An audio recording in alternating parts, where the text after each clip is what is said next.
I mean, the target for both of us was very clear this morning, to try to increase the gap with the Toyotas behind, as we seem to be to have the better package since yesterday, and that worked quite well. I took it a little bit steady in the first two stages after the big crash of Katsuta, and also the first one I knew it was very slippery. I had a big crash more than 10 years ago over there, so I was just a little bit quiet. But after we managed the effort, I mean, we both were able to increase the gap to the Toyotas, and at the end, we are here in 1 and 2. That's the main thing for the team.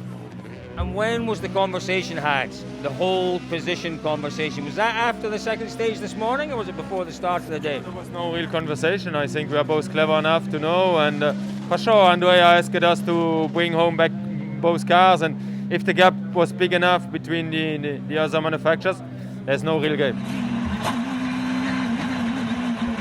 Yeah, honestly, I felt good. I felt really nice in the first couple of stages. I've often been the victim of sort of the second day falling asleep a bit on the first loop, so I was conscious this morning not to do that. And it was a pleasant surprise. Honestly, I lost a second or two with what happened with Oit, but he did what he had to do at the end of the day, and he pulled in when we were behind. But just it's distracting when you're going through these roads and you can see them for so long, and the dust is obviously kicking up. So, but anyway, no, it's been a good loop.